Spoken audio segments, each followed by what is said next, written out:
Good afternoon welcome to BRK news. This is Yamini. Details చూద్దాం. తిరుపతి టీడీపీలో అసమ్మతి రేగింది. మాజీ ఎమ్మెల్యే సుగుణమ్మకు కాకుండా వైసీపీ నుంచి జనసేనలో చేరిన సిట్టింగ్ ఎమ్మెల్యే ఆరణి శ్రీనివాసులకు టికెట్ కేటాయించడంపై ఆగ్రహావేశాలు వ్యక్తం అవుతున్నాయి. నాన్ లోకల్ వ్యక్తికి సీట్ ఇవ్వడం సరికాదంటున్నారు. లోకల్ వ్యక్తికి సీట్ ఇస్తే కలిసికట్టుగా గెలిపిస్తామని సుగుణం అంటున్నారు. ఆరణి శ్రీనివాసులు అభ్యర్థిత్వాన్ని వ్యతిరేకిస్తూ తిరుపతిలోని ఓ హోటల్లో అందరూ సమావేశమయ్యారు. జనసేన సీట్ తనకు ఇస్తే ఆ పార్టీలో కూడా చేరతానని తేల్చి చెబుతున్నారు సుగుణమ్మ.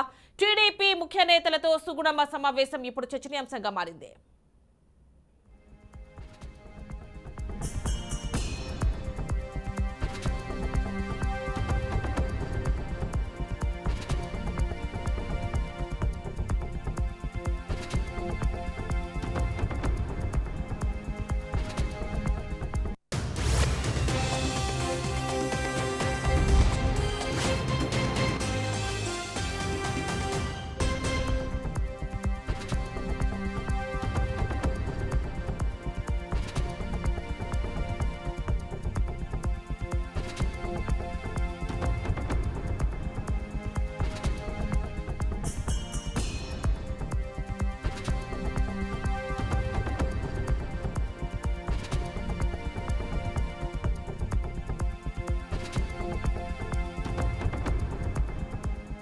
కరుణాకర్ రెడ్డి పరిపాలన నుంచి ఈ తిరుపతిని కూడా విముక్తి చేయాలనేదే మన అందరి యొక్క ఆశయం.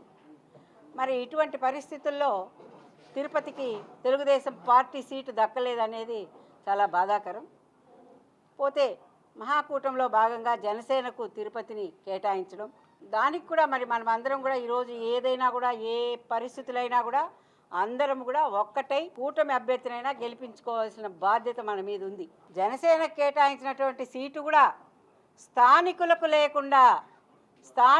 లేకుండా మరి మనల్ని ఎవరైతే తూలనాడారో, ఎవరి వల్ల అయితే మనము ఈ 5 సంవత్సరాలు కూడా బాధలు అనుభవించామో ఆ పార్టీ అభ్యర్థిని తీసుకొచ్చి ఇక్కడ నిలబెట్టి ఆయన విజయానికి మీరంతా పనిచేయండి అని మన నాయకులు చెప్తున్నారు. దానికి కూడా ఓకే. కానీ స్థానికేతరులకి ఇక్కడ ఎవరైతే గెలుస్తారో, తిరుపతి నగరంలో ఎవరైతే గెలుస్తారో, స్థానికులు ఎవరైతే ఉన్నారో, ఇటు తెలుగుదేశంలో కూడా మరి ఎంతోమంది ఆశావహులు ఉన్నారు. వాళ్ళందరూ కూడా ఎంతో కష్టపడుతూనే ఉన్నారు ఈ 5 సంవత్సరాలుగా కూడా పార్టీ బలోపేతానికి. అటువంటిది మరి యోచన చెయ్యాలని, మళ్ళా పునరాలోచన చెయ్యాలని అభ్యర్థి విషయంలో మా అందరి ఏకాభిప్రాయం. కరుణాకర్ రెడ్డి పరిపాలన నుంచి ఈ తిరుపతిని కూడా విముక్తి చేయాలనేదే మన అందరి యొక్క ఆశయం. మరి ఇటువంటి పరిస్థితుల్లో తిరుపతికి తెలుగుదేశం పార్టీ సీటు దక్కలేదనేది చాలా బాధాకరం. పోతే